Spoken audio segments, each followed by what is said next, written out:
Et quand on regarde un tout petit peu, par exemple à la cathédrale Sainte-Croix d'Orléans, donc là on retrouve finalement le gothique avec la rose, tous ces éléments qui disparaissent dans ces constructions du XVIIIe.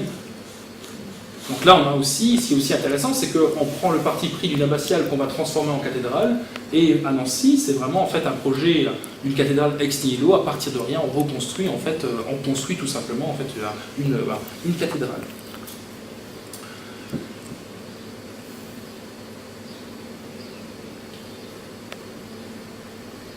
Si on s'intéresse maintenant un tout petit peu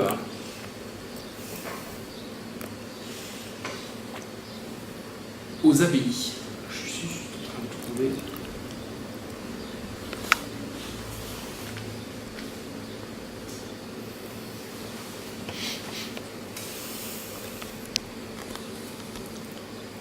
Avec l'habit des prémontrés. Alors je vais revenir un peu sur les ordres là, mais par rapport à la cathédrale de Nancy, là aussi, on voit maintenant aussi des similitudes. Alors il faut imaginer que, évidemment, les ordres religieux, ce sont en fait la clé de voûte de la réforme catholique. En Lorraine, on compte énormément de maisons religieuses. Il y avait 35 couvents à Nancy, 16 à Verdun, à tel point qu'on parlait justement de villes-couvents, de forteresses monastiques. Et là, vous pouvez avoir en tête maintenant le plan de la Ruelle, où on retrouve tous ces clochers qui rythmaient comme ça la progression dans la ville. Tous les ordres ont été réformés à la suite du Concile du Trente, quand on a réaffirmé les principes du catholicisme. Et en Lorraine, on va distinguer 3 ordres. On va avoir les bénédictins, qui suivent finalement ce qu'on appelle les vanistes, parce qu'ils s'inscrivent dans la pensée de Saint Vanne de Verdun, et ils suivent la règle en fait, de Saint Benoît, qui est quand même une règle très stricte. La règle de Saint Benoît, elle est fondée sur le travail et la prière. Donc les bénédictins. On a aussi les prémontrés. Et on a les chanoines réguliers qui suivent la règle de Saint Augustin. Donc ce sont à chaque fois des règles qui, pour les deux, en fait, vont prôner un retour à la rigueur, voilà, à la prière, au travail, mais ce sont vraiment en fait des choses qui vont, définir, qui vont régir la vie monastique à l'intérieur de ces ordres. Et il faut imaginer qu'il y a vraiment une véritable effervescence avec ces 3 ordres. Et d'un point de vue d'architecture, on va distinguer différents types de constructions. On va avoir le vaisseau unique, on va retrouver aussi le type basilical, c'est quand la nef est plus haute que les bas-côtés. Et vous avez aussi ce qu'on appelle l'église-halle, où là, justement, la nef est à la même hauteur que les bas-côtés. On retrouve tout de suite aussi un côté, en fait, monumental.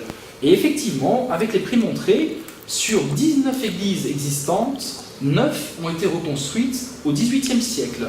Par exemple, cette église, c'est une église-halle, on le voit tout de suite parce que la nef, il faut imaginer que ça c'est juste une décoration qui est dans la partie haute, d'accord ? La nef s'arrête ici et on distingue très bien le volume qui est occupé par la nef et le volume qui est occupé par les bas-côtés. D'accord ? Donc c'est vraiment l'église-halle et évidemment, à y regarder comme ça, juste en extérieur, on n'a aucun mal à imaginer la monumentalité de l'architecture. Donc cette église, elle est construite entre 1705 et 1716. Donc on est vraiment tout au début du XVIIIe, et même si elle a été déjà en travaux au début du XVIIe, un siècle auparavant, elle est entièrement reconstruite au XVIIIe siècle de manière monumentale. Et là, on va vraiment pouvoir se poser la question de est-ce qu'on est dans une recherche de confort, de luxe, ou on est véritablement dans le respect de la tradition. Parce qu'effectivement, dans cette reconstruction, dans ce monumentalisme,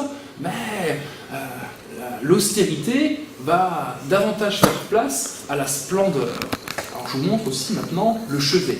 Donc avec ces 2 tours, qui sont juste derrière la croisée du transept. Et évidemment, on voit aussi que les chapelles rayonnantes n'existent plus. Parce que tout simplement, comme je le disais, au XVIIIe, on va les détruire pour avoir un chœur plus grand dans lequel se trouvera un seul autel, un unique autel, et aussi une lumière beaucoup plus importante.